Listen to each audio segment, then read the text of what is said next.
Desktop computer কিনবেন ভাবছেন? 5 থেকে 6 বছরের জন্য আপনার জমানো কষ্টের টাকা খরচ করে আপনি একটা ডেস্কটপ কম্পিউটার কিনবেন, বাট সেই কম্পিউটারটি যদি প্রসেসরের সাথে মাদারবোর্ডের ম্যাচ না হয়, অথবা মাদারবোর্ড এবং প্রসেসর ম্যাচ হলেও যদি র্যাম বা অন্যান্য কম্পোনেন্টের ম্যাচ না হয়, তাহলে কিন্তু আপনি অনেক টাকা খরচ করেও কিন্তু আপনি যে পারফরমেন্সটা আশা করছেন সেটা কিন্তু পাবেন না। যদি আপনি এই 8টি বিষয় খেয়াল করে ডেস্কটপ কিনেন, তাহলে ডেস্কটপ থেকে আপনি বেস্ট ভ্যালু ফর মানি পাবেন। চলুন তাহলে এই ট্রিক্সগুলো নিয়ে কথা বলা যাক।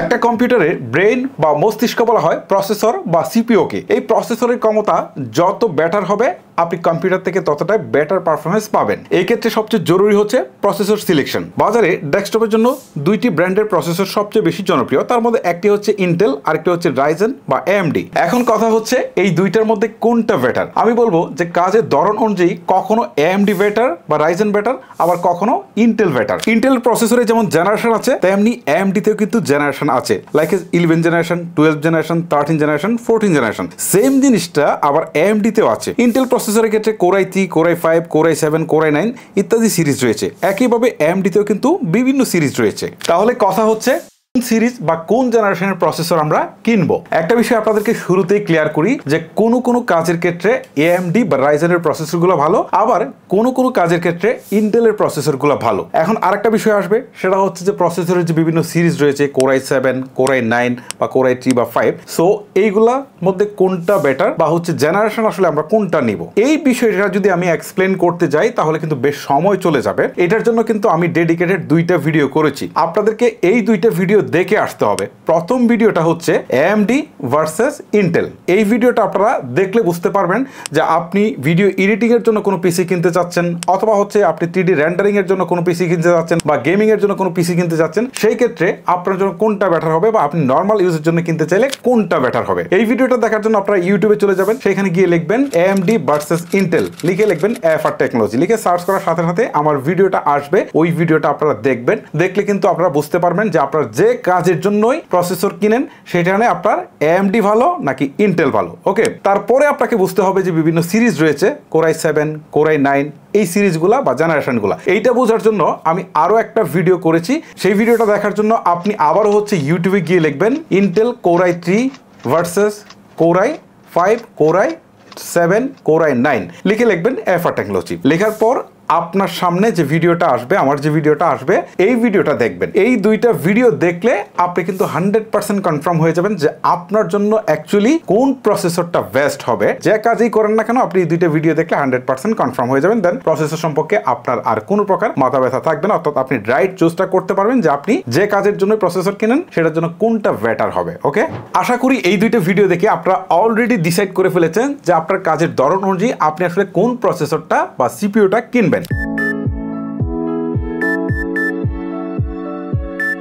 এবারে আসি আরেকটা ইম্পর্টেন্ট বিষয় নিয়ে, সেটা হচ্ছে মাদারবোর্ড। কারণ আপনার পিসিতে যতগুলো কম্পোনেন্ট থাকবে, প্রায় সবগুলো কম্পোনেন্ট কিন্তু মাদারবোর্ডের সাথে কানেক্টেড থাকবে। সো এইটাও কিন্তু বেশ ইম্পর্টেন্ট। মাদারবোর্ড সিলেকশনের ক্ষেত্রে প্রথমে আপনাকে যে জিনিসটা মাথায় রাখতে হবে সেটা হচ্ছে যে আপনি যদি ইন্টেলের প্রসেসর কিনেন তাহলে ইন্টেল সাপোর্টেড মাদারবোর্ড নিতে হবে। আবার আপনি যদি এএমডির প্রসেসর কিনেন তাহলে এএমডি সাপোর্টেড মাদারবোর্ড আপনাকে নিতে হবে। অর্থাৎ দুইটার জন্যই আলাদা আলাদা সাপোর্টেড মাদারবোর্ড কিন্তু আপনাকে নিতে হবে। আমাদের দেশে মাদারবোর্ডে কিছু পপুলার ব্র্যান্ড হচ্ছে আসুস, MSI, গিগাবাইট, অ্যাস্ট্রক ইত্যাদি। মাদারবোর্ড কিনতে গিয়ে কিন্তু আমরা আরেকটা ভুল করে থাকি, সেটা হচ্ছে আপনি একটা প্রসেসর, ভালো মানের একটা প্রসেসর সিলেক্ট করেছেন, সেই ক্ষেত্রে মাদারবোর্ড কিনতে গিয়ে টাকার জন্য একটু কিপটামি করে লো কনফিগারেশন একটা মাদারবোর্ড কিনে ফেলেছেন। এই ক্ষেত্রে যেটা হবে, আপনি প্রসেসর থেকে যে আউটপুটটা আশা করেছিলেন সেটা কিন্তু পাবেন না। আবার দেখা গেল যে আপনি যে প্রসেসরটা কিনেছেন সেখান থেকে মাদারবোর্ডটা কিন্তু আরো বেশি কনফিগারেশন বা হাই কনফিগারেশনে কিনে ফেলেছেন। সো এখানেও কিন্তু আপনি বেটার পারফরমেন্স পাবেন না। এক্ষেত্রে আপনাকে দুইটাকে ব্যালেন্স করতে হবে। এখন আপনি কিভাবে ব্যালেন্স করবেন? আচ্ছা, আপনি যে মাদারবোর্ডের মডেলটা আসলে সিলেক্ট করেছেন সেটা ইন্টারনেটে গিয়ে আপনি সার্চ করবেন। সার্চ করার পর আপনার সামনে সেই স্পেসিফিকেশনটা যখন আপনি দেখবেন, তখন দেখবেন যে আপনি আসলে যে প্রসেসরটা কিনেছেন সেই প্রসেসরটা যদি আপনি কোর i7 সিরিজের হয় তাহলে সেটা আসলে এই মাদারবোর্ড সাপোর্ট করছে কিনা, আপনি আসলে এই প্রসেসরটা যে জেনারেশনে কিনছেন সেই জেনারেশনটা সাপোর্ট করছে কিনা, এই বিষয়গুলো দেখবেন। সো এখানে বেশি কিছু করার দরকার নেই, আবার লোতে যাওয়ারও দরকার নেই। আবার আপনি মাদারবোর্ডে তো র্যাম ইউজ করবেন, সো র্যামের ক্ষেত্রেও কিন্তু আপনাকে সতর্ক থাকতে হবে। ধরেন আপনি 3200 মেগাহার্টজের র্যাম আপনি কিনেছেন, বাট মাদারবোর্ড সাপোর্ট করে 2600 মেগাহার্টজের, তো এই ক্ষেত্রে কিন্তু আপনি বেটার আউটপুট পাবেন না। আপনাকে আগে দেখতে হবে এইখানে যে মাদারবোর্ড যে র্যামটা সাপোর্ট করে সেটা কত মেগাহার্টজের সাপোর্ট করে, এই জিনিসটাও কিন্তু আপনাকে খেয়াল রাখতে হবে। আবার দেখা গেল যে আপনি র্যাম ইউজ করবেন 4টা, কিন্তু এই মাদারবোর্ডের স্লট আছে 2টা, সো এটাও কিন্তু আপনার জন্য পারফেক্ট না। এই ক্ষেত্রে আপনাকে আগে চিন্তা করতে হবে যে 4টা স্লট আছে কিনা, সেটা দেখে আপনাকে মাদারবোর্ড চুজ করতে হবে। মাদারবোর্ডে যে এসএসডি স্লট থাকে সেটাও কিন্তু বেশ ইম্পর্টেন্ট, কারণ ডাটা রিড এবং রাইটের ক্ষেত্রে কিন্তু এই এসএসডি বেশ গুরুত্বপূর্ণ ভূমিকা পালন করে। প্রথমে দেখবেন এসএসডি লাগানোর জন্য মাদারবোর্ডে M.2 স্লট আছে কিনা। এই M.2 তে আবার দুটি ভেরিয়েশন আছে, একটি হচ্ছে SATA আর একটি হচ্ছে NVMe। নর্মাল বা রেগুলার কাজের জন্য SATA পোর্ট হলেও কোনো সমস্যা নেই। আপনি যদি ভারী কোনো কাজ করতে চান, লাইক গ্রাফিক্স, এডিটিং বা গেমিং, তাহলে আপনাকে NVMe সিলেক্ট করতে হবে। এখনকার সময় বা কাজের প্রয়োজন অনুযায়ী কিন্তু মাদারবোর্ডে ব্লুটুথ বা ওয়াইফাই কানেক্টিভিটি থাকাটা কিন্তু জরুরি। অনেক মাদারবোর্ডে কিন্তু থাকে না, যেগুলো থাকে না সেগুলোর দাম কম থাকে, বাট আমি আপনাদেরকে বলবো যে যেগুলোতে ব্লুটুথ বা ওয়াইফাই থাকে সেগুলো নেওয়ার জন্য, কারণ কাজের প্রয়োজনে আপনাদেরকে এই ইম্পর্টেন্ট দুইটা জিনিস কিন্তু ইউজ করতেই হয়। সো যদি দামি মাদারবোর্ড হয় তাহলে কিন্তু সেই ক্ষেত্রে বিল্ট ইন ওয়াইফাই বা হচ্ছে আপনার ব্লুটুথ কানেক্টিভিটি থাকে, বাট এই ক্ষেত্রে আপনারা চেক করে নেবেন যে ব্লুটুথ বা ওয়াইফাই কানেক্টিভিটি আসলে লেটেস্ট যে ভার্সনগুলো রয়েছে সেইগুলো আসলে মাদারবোর্ডে যুক্ত আছে কিনা। মাদারবোর্ডের ব্যাক প্যানেলে কি কি আছে সেটাও কিন্তু আপনাকে ভালো করে দেখতে হবে। কতটি ইউএসবি পোর্ট আছে, তার মধ্যে কতটি ইউএসবি লেটেস্ট ভার্সন ইউজ করা হয়েছে, আবার ইউএসবি সি টাইপ আছে কিনা, আবার আপনাকে দেখতে হবে যে ডিসপ্লে পোর্ট আছে কিনা বা HDMI পোর্ট আছে কিনা, কারণ আপনাকে যদি হাই রেজুলেশনে কোনো কিছুর আউটপুট দিতে হয় তাহলে কিন্তু আপনার ডিসপ্লে পোর্ট বা HDMI পোর্টের মতো পোর্ট দরকার রয়েছে। আর যারা ভিডিও এডিটিং বা অনেক বেশি স্টোরেজ ব্যবহার করতে চান তারা দেখবেন যে মাদারবোর্ডে আসলে কতটি SATA পোর্ট আছে। যত বেশি SATA পোর্ট থাকবে তত বেশি কিন্তু আপনি হার্ড ডিস্ক রাখতে পারবেন।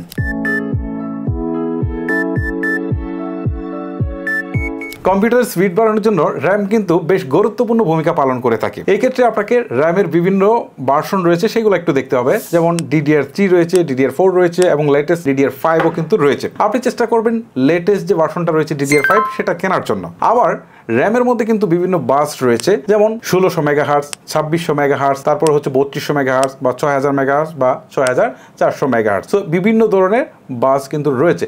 সো এই ক্ষেত্রে যত বেশি বাসের র্যাম আপনি সিলেক্ট করবেন আপনার স্পিড কিন্তু তত বেটার পাবেন। তবে একটা কথা হচ্ছে আপনাকে আগে দেখতে হবে যে আপনি যে বাসের র্যামটা আপনি কিনেছেন সেটা আসলে আপনার সিপিইউ বা প্রসেসর সেটা সাপোর্ট করে কিনা, প্লাস মাদারবোর্ড সেটা সাপোর্ট করে কিনা। যদি সাপোর্ট না করে থাকে তাহলে বেশি দাম দিয়ে কিনলেও কিন্তু আপনার তেমন কোনো লাভ হবে না। বর্তমানে বাংলাদেশে র্যামের বেশ কিছু পপুলার ব্র্যান্ড হচ্ছে কিংস্টন, কোর্সিয়ার, জি-স্কিল, টুইন মাউস ইত্যাদি।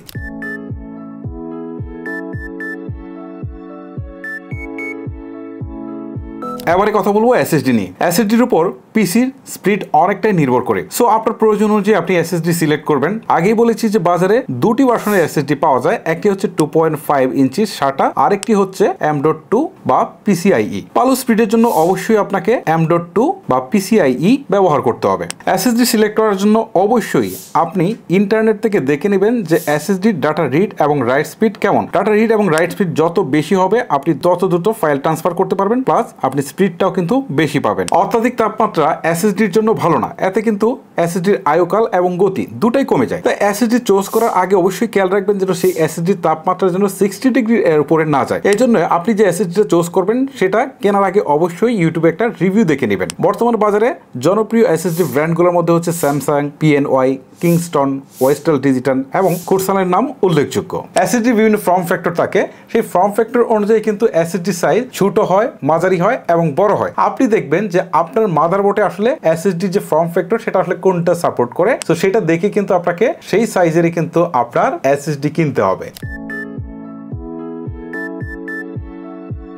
কম্পিউটার কেনার সময় আমরা প্রসেসর, র্যাম, মাদারবোর্ড সহ অন্যান্য বিষয়গুলো খুব ভালোভাবে নজর দিলেও পাওয়ার সাপ্লাইটাকে কেন জানি আমরা একটু এড়িয়ে যাই। বাট কম্পিউটারের বেটার পারফরমেন্সের জন্য এই পাওয়ার সাপ্লাইটা কিন্তু বেশ গুরুত্বপূর্ণ, কারণ প্রয়োজনের তুলনায় যদি কম ওয়াটের পাওয়ার সাপ্লাই হয় তাহলে শক্তিশালী কম্পিউটার দিয়ে কিন্তু আপনি যথাযথ আউটপুট পাবেন না। ইভেন আপনার কম্পিউটার কিন্তু আগুনও লেগে যেতে পারে।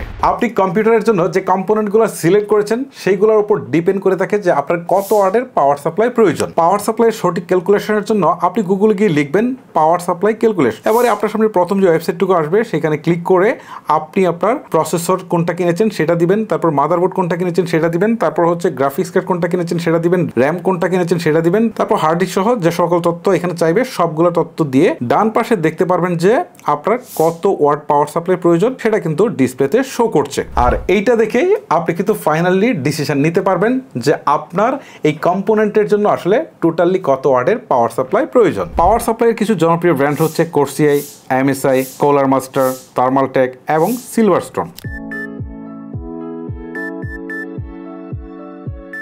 একটা ক্যাসিংয়ে কিন্তু আপনার কম্পিউটারের আউটলুকটা ফুটে ওঠে। সো এই ক্ষেত্রে আপনার কিন্তু পূর্ণ স্বাধীনতা রয়েছে, নিজের ইচ্ছা মতো একটা ক্যাসিং কিনে নেবেন বা পছন্দ মতো একটা ক্যাসিং কিনে নেবেন।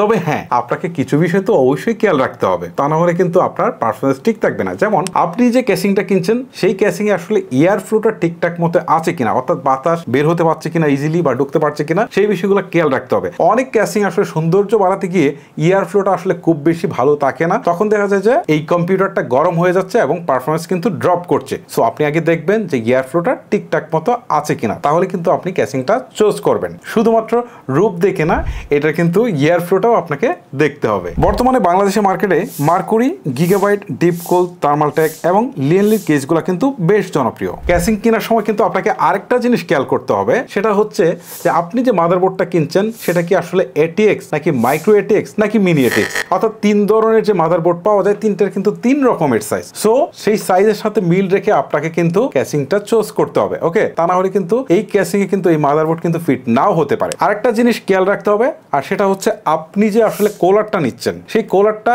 আপনার এই ক্যাসিংয়ে ফিট হবে কিনা, বা আপনি যে গ্রাফিক্স কার্ডটা নিচ্ছেন সেটাও বসাতে পারবেন কিনা। আবার দেখা গেল যে অনেক ক্যাসিংয়ে কিন্তু আসলে ফ্যান লাগানো খুব বেশি সুযোগ সুবিধা থাকে না। সো আপনি যদি হাই কনফিগারেশনের কোনো একটা পিসি বিল্ড করেন, এক্ষেত্রে কিন্তু আপনার অনেক বেশি ফ্যান ইউজ করতে হবে। সো আপনার ক্যাসিংয়ে আসলে অনেক বেশি ফ্যান ইউজ করার সুবিধা আছে কিনা বা স্বাধীনতা আছে কিনা সেটা কিন্তু আপনাকে দেখতে হবে। আসলে মাউস নিয়ে তেমন কিছু বলার নেই, আপনি যে মাউসে আসলে কমফোর্ট ফিল করেন সেই মাউসটাই আপনি কিনবেন। দেখেন, ভিডিও এডিটিং এর জন্য আমি শখের বসে র্যাপোর এই মাউসটা 5000 টাকা দিয়ে কিনেছি, বাট আমার কাছে একদমই কমফোর্ট লাগে না, এখন এটা আমি একদমই ইউজ করি না। এছাড়াও দেখেন, উইউ ব্র্যান্ডের আরো একটা ট্রান্সপারেন্ট মাউস আমি কিনেছি, বাট এইটাও আমার কাছে কমফোর্ট মনে হয় না। বাট সবগুলো ফেলে দিয়ে আমি সেই ক্লাসিক্যাল অ্যাফোর্টেকের মাউসটা ইউজ করছি, কারণ এইটাই আমার কাছে বেস্ট কমফোর্ট মনে হয়। সো মাউসটা একান্তই আপনার নিজের ব্যাপার। মাউসের মতো কিবোর্ডেও কিন্তু আপনার স্বাধীনতা আছে, আপনি আপনার পছন্দ মতো কিবোর্ড চুজ করতে পারেন। সো এই ক্ষেত্রে একটা বিষয় আছে, আপনি যদি বাংলা খুব ভালো না বুঝতে পারেন বা হচ্ছে আপনি না দিকে টাইপ না করতে পারেন, তাহলে দেখবেন যেসব কিবোর্ডে আসলে উপর দিকে বাংলা দেওয়া রয়েছে সেগুলো কেনার চেষ্টা করবেন, তাহলে এইটা মনে হয় আপনার জন্য বেটার হবে। বাই দ্য ওয়ে, আমি আসলে কম্পিউটার কম্পোনেন্টের যে বিষয়গুলো নিয়ে আলোচনা করেছি এগুলো প্রায় প্রতিটা কম্পিউটারে মাস্ট বি লাগবে। আবার কিছু কম্পোনেন্ট আছে যেগুলো আপনার এক্সট্রা ইউজ করার প্রয়োজন হয়, যেমন গ্রাফিক্স কার্ড, তারপর হচ্ছে ইউপিএস, তারপর হচ্ছে কুলার, ডিভিডি রম। সো এইগুলো ইউজ করার প্রয়োজন হয়, বাট এইগুলো নিয়ে আমি আলোচনা করছি না এই ভিডিওতে, ঠিক আছে? এগুলো সবার প্রয়োজন হয় না। তারপরে এই ভিডিওগুলো স্টেপ বাই স্টেপ আবার সেকেন্ড চ্যানেলে আসবে। সেকেন্ড চ্যানেলটাকে যদি আপনারা পেতে চান তাহলে জাস্ট ইউটিউবে গিয়ে সার্চ করবেন টেক হিমেল লিখে, দেন আমার টেক হিমেল চ্যানেলটা পেয়ে যাবেন। ওই চ্যানেলে কিন্তু ভিডিওগুলো আপলোড হবে। সো ওই চ্যানেলটাকে আপনারা সাবস্ক্রাইব করে রাখবেন, স্টেপ বাই স্টেপ ভিডিওগুলো কিন্তু আসবে। সো সেইগুলো আপনারা দেখে নেবেন যে আসলে কোন গ্রাফিক্স কার্ড বা হচ্ছে আপনার কোন কুলারটা কেনা উচিত হবে। সো গাইস, অলরেডি কিন্তু এই ভিডিওটা অনেক বেশি লেন্দি করে ফেলেছি, জানি অনেকেই হয়তো বা বিরক্ত হচ্ছেন, বাট আমি চেষ্টা করেছি পারফেক্ট বিষয়গুলো উপস্থাপন করার জন্য, যাতে আপনি একটা কম্পিউটার কেনার সময় অবশ্যই রাইট ডিসিশনটা আপনি নিতে পারেন। এখন আপনি আমাকে জাস্ট কমেন্ট করে কয়েক সেকেন্ড একটু জানাবেন যে ভিডিওটা আপনাদের কেমন লাগলো, অবশ্যই আপনারা জানাবেন। আজকের মতো আমি হিমেল বিদায় নিচ্ছি, দেখা হচ্ছে এরকম আরো কোনো প্রয়োজনীয় ভিডিও নিয়ে। আল্লাহ হাফেজ।